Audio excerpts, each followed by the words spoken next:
Olá, seja bem-vindo ao nosso podcast. Eu sou Karina, gestora de compliance de PO, e você está no nosso Pode Compartilhar.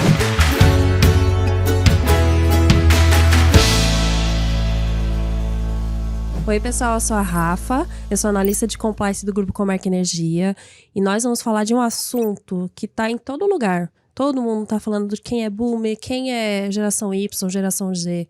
Hoje nós vamos falar de compliance de geração para geração. E a nossa convidada de hoje, prepare-se para você conhecer uma personalidade única em gestão de pessoas. Com mais de 2 décadas de experiência, nossa convidada desbravou os desafios da liderança em uma grande empresa do setor elétrico. Atualmente brilha como diretora executiva de Gente, Comunicação e HSE. Psicóloga de formação e MBA em administração com especialização na FIA, ela é uma verdadeira referência no que faz. Agora, uma curiosidade que vai deixar todos de boca abertos. Ao longo de sua vida e carreira, ela não só ocupou 2 posições de liderança simultaneamente, mas fez isso em empresas diferentes, cada um com seus próprios desafios. Imaginem a bagagem incrível que ela traz para a nossa conversa. Fique aí que a conversa promete. Recebo com uma calorosa admiração, Marina Pimenta. Obrigada, Karina. Obrigada, Rafa. Olha, você conhece mais da minha vida do que eu mesma, entendeu? Conhece bastante. O Google foi muito bom aqui no time, viu, Mar? Foi, né, Foi. Rafa? Ajuda bastante. Você gostou? Eu achei incrível essa sua experiência de você ser líder simultaneamente em empresa distinta, com desafios diferentes. Isso é muito único, é muito diferente. Foi muito gostoso. Foi bem doido. Foi bem doido, mas foi muito gostoso. Qualquer dia eu conto mais sobre isso para todo mundo. Muito bom, Mari. Obrigada, prazer em estar aqui com vocês. Vamos falar desse tema que é tão importante, que afinal de contas a gente está aí com todas as gerações convivendo no mesmo ambiente. Exatamente. E Mari, eu entro nesse terreno com um questionamento como um passe de mágica. Qual é o panorama atual desse encontro intrigante entre as gerações no ambiente corporativo? Muito legal. Sabe que se a gente olhar um pouco o que está acontecendo, né, no mundo, a gente tem uma longevidade muito maior do que no passado. Isso faz com que a gente tenha pessoas mais maduras, muito saudáveis e gerações novas chegando aí no mercado de trabalho. Então, a gente tem um mix de pessoas atuantes dentro das organizações. E isso, se a gente olhar, é muito múltiplo do ponto de vista de forma de atuar no mundo, porque são gerações que nasceram em períodos muito diferentes. Então, quando a gente olha para os chamados baby boomers, eles vieram depois da Segunda Guerra Mundial. E aí são pessoas com características mais ligadas à hierarquia, características mais ligadas à autoridade. E os baby boomers, eles vieram para povoar, né, o mundo. Então, pós-Segunda Guerra Mundial, eles povoaram o mundo com a geração X, que é uma geração que eles estavam afinco e comprometidos com o trabalho para construir patrimônio. E esses da geração X foram quem tiveram os nossos colaboradores, pessoas da geração Y. E se a gente olhar as famílias constituídas por pais, né, da geração X, elas tiveram em média de 1 a 3 filhos. Então, a gente começa a ter a geração Y de uma forma um pouco mais individualista e numa transição muito interessante do mundo para o digital. Do X para o Y teve troca de moeda. Então, eu falo que foram as 2 gerações que viveram muitas mudanças ao mesmo tempo. Então, são gerações que, o Y principalmente, né, eles querem as coisas muito rápidas. E aí tem um grande desafio nisso tudo quando a gente olha todo mundo dentro do mesmo ambiente, né? Mari, qual você considera o maior desafio do encontro das gerações no ambiente de trabalho? Qual seria, assim, o que você fala, meu Deus, a gente vai ter que trabalhar nisso? Rafa, eu penso que como essas gerações, né, elas nasceram em períodos muito diferentes, a gente tem a forma de se comportar muito diferente também. E aí, eu acho que tem que haver uma adaptação das gerações mais jovens à forma de se relacionar, a visão de mundo as gerações maduras, as pessoas mais maduras, mas o contrário é tão importante quanto.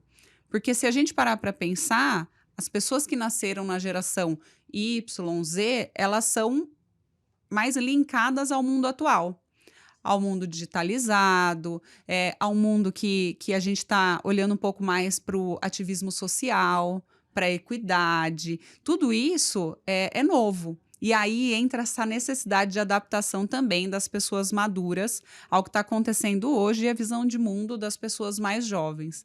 E aí tem uma questão que, como eu estava comentando, a hierarquia e a autoridade, né, do líder, né, que no passado era chamado de chefe, hoje é algo que não funciona mais dessa forma. Ou seja, o líder, ele podia falar praticamente o que ele quisesse, que era o chefe, né, Ká? Exatamente, era o chefe. Eu trabalhei numa época que tinha uma plaquinha na mesa desse cara escrito chefe e ele era separado na sala dele exclusiva lá, chefe fulano de tal, Dava-se do até esse nome, né? departamento tal, dava-se esse nome, chefe, era o chefe. Exatamente. Eu trabalhei numa empresa centenária e eu vi essa transição também. E aí, então, o chefe tinha a possibilidade de falar o que ele quisesse para o time, para as pessoas ali de nível hierárquico menor.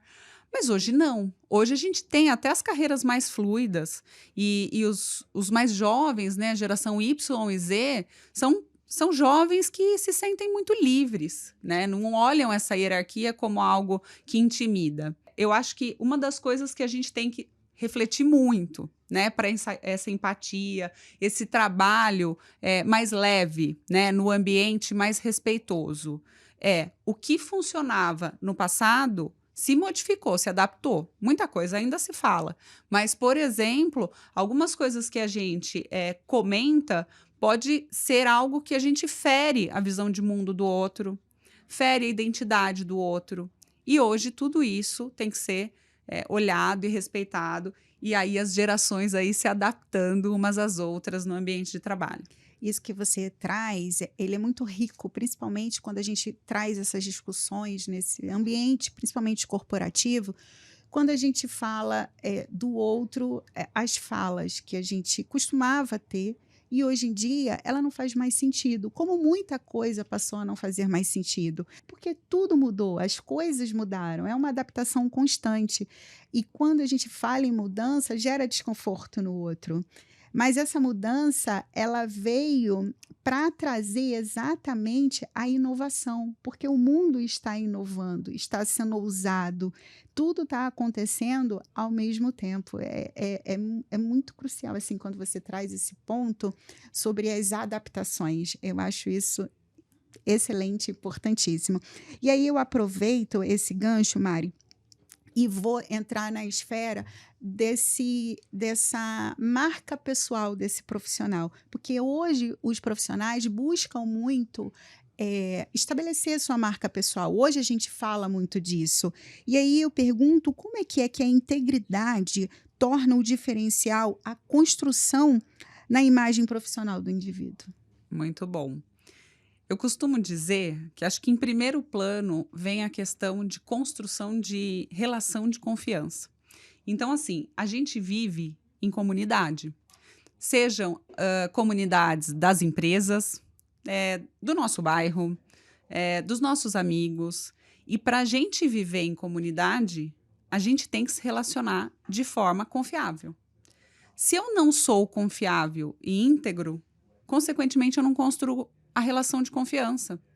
E hoje as empresas, elas dependem muito das redes. E as pessoas que transitam bem nas redes de relacionamentos, elas crescem naturalmente. E crescer não tem a ver com crescer verticalmente na carreira. Crescer tem a ver com expandir conhecimento, expandir rede também de relacionamento, ter mentores. Então, quando a gente constrói bons relacionamentos, a gente cresce. E bons relacionamentos só se constrói sendo ético, sendo íntegro, sendo confiável. E para você confiar, você tem que ser confiável. E vice-versa. As duas coisas andam muito juntas, né? Perfeito. Você trouxe um ponto excelente. Inclusive, a gente estava conversando, né, Rafa? E a Rafa, ela tem uma pergunta, assim, que é chave para isso. E eu vou usufruir muito da resposta, porque, Mari, a gente vê tá num momento em que eu, como profissional, não somente eu, mas os profissionais, a gente está buscando muito mentorias, cursos para falar de marca pessoal e de carreira. Quais são as atitudes éticas que você entende que podem alavancar a carreira profissional de uma pessoa? Nossa, Rafa, isso é super importante, né? Até fazendo um gancho, né? A Ká contou aqui uma curiosidade da minha carreira, que eu estive em 2 cadeiras diferentes, né? Em empresas diferentes de um mesmo grupo econômico, mas com times diferentes, né? Eu brinco que até computadores diferentes. Eu andava com 2 notebooks na Nossa. época. Que Então, incrível isso. e isso só aconteceu porque acho que muito mais, né? Eu falo que competência técnica é importante, mas a competência relacional e o quanto as pessoas te confiam coisas. E aí entra muito a questão da marca pessoal. E hoje a gente tem que sair um pouco dessa coisa vida profissional, vida pessoal. Nós somos seres integrais. Sempre fomos. Mas antes dividia-se muito, né? E o digital, né? Hoje as redes sociais, tudo isso está misturado. A gente tem que tomar muito cuidado com isso. Porque uma forma que você se posiciona na rede social, por exemplo, traz uma imagem sobre você que pode ferir um relacionamento, né? Então, a forma que a gente se posiciona politicamente, socialmente, o que a gente expõe sobre a nossa vida, né? Também há julgamento. Então, eu acho que tudo tem que ser muito bem pensado quando a gente fala em marca pessoal, em carreira. Eu costumo dizer que integridade tem até uma frase, eu ouvi numa palestra do Cortella. Eu confesso que eu não sei se é dele. Ele fala que ética é aquilo que a gente faz quando ninguém está vendo. E isso faz refletir muito a questão do que, e se as pessoas estivessem vendo? Então, eu reflito sempre assim, né? Eu estou lá escrevendo um e-mail, né? Eu estou escrevendo um e-mail sobre algo difícil, complexo que aconteceu na companhia. Eu tenho que pensar o que eu estou escrevendo naquele e-mail. De que forma eu estou escrevendo aquele e-mail? Eu tenho que pensar que qualquer pessoa que visse ou que veja o e-mail fique confortável e tenha uma boa imagem sobre mim. E principalmente quando a gente está escrevendo, é tudo mais complicado, porque não tem, né, o som, Não tem o você não- tom da o voz A da tom, pessoa, né? entonação. E isso que você falou converge muito com o que está acontecendo no posicionamento do profissional. Hoje, o que está se buscando nesse profissional? Quando você fala nesse posicionamento, nesse cuidado, é um cuidado com a imagem pessoal e também um cuidado, o que está por trás dele. Tem uma Uhum. família, tem uma marca empresarial por trás desse profissional. Sim, E a gente está vivendo essa cultura do cancelamento É. e isso impacta diretamente na imagem reputacional com de certeza. uma E, organização. Cá, foi muito interessante também vocês abordarem essa questão das redes sociais, porque o que cai na internet fica para sempre. Não vai É o print mudar, eterno. você pode Print excluir, eterno, é mas verdade. alguém vai ter tirado um print. Então é realmente algo que a gente tem que pensar. E às vezes está tão automático na nossa vida que a gente coloca lá qualquer coisa e acha que não vai dar nada. Mas acontece, né? É E verdade. reverbera muito, muito rápido para muitas pessoas. Você trouxe uma coisa muito sábia, né, Ká, aqui te parafraseando. Realmente, assim, a questão de imagem profissional é super importante para o indivíduo, mas como a gente carrega um sobrenome, que é o sobrenome da empresa, praticamente, hoje em dia nosso LinkedIn tem aonde a gente trabalha. Muitas vezes a gente está ali com o pano de fundo do LinkedIn com o nome da empresa. Então, assim, é uma responsabilidade muito grande a imagem que a gente passa, não só sobre nós, mas o que vem junto, né? Que são as questões da marca empresarial mesmo. E é uma excelente ferramenta para o desenvolvimento profissional. Você utilizar o LinkedIn, você utilizar a rede social, é uma ferramenta poderosa, porque anos atrás a gente não tinha como se expressar, como dizer, olha, eu estou aqui, eu faço isso. Então, a gente utilizar essa ferramenta a nosso favor, eu acho que é o ponto-chave, a virada do bom senso que esse profissional, ele vem buscando isso, né? Hoje eu vejo os profissionais muito mais preocupados com esse posicionamento. E aí eu faço um link direto com você, como é que essa cultura de integridade, ela influencia na carreira do indivíduo, nas contratações, nas promoções dessa organização, principalmente você que está ali no RH.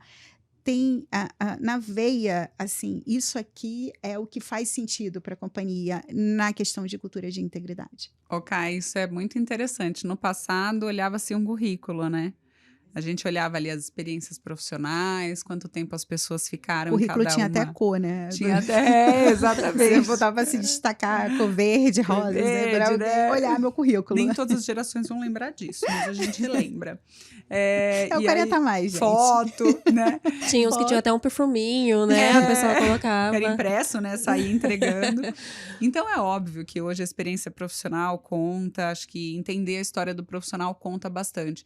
Mas, gente, nada substitui 5 minutos de conversa com alguém que trabalhou com a pessoa. A famosa referência, né? Então, assim, hoje a nossa imagem, ela tá na boca do povo. E aí, são 5 minutos de telefone que derrubam tudo que tem ali escrito naquele currículo. Então, hoje eu percebo que as pessoas estão sendo contratadas muito pelo que ouvem sobre elas e mais, né? Eu tenho lido bastante sobre isso, sobre mídias sociais e tudo mais. No futuro, a gente deve vir a ter um currículo através, por exemplo, desse podcast que a gente está fazendo. Então, assim, você quer conhecer um pouquinho sobre mim, sobre a forma que eu penso? Tem alguns conteúdos que eu desenrolei lá no YouTube, por exemplo. Você pode conhecer um pouquinho sobre mim. Então, a gente vai estar em todo lugar, né? E aí, corre o risco. Exposição é para o bem e para o mal, né?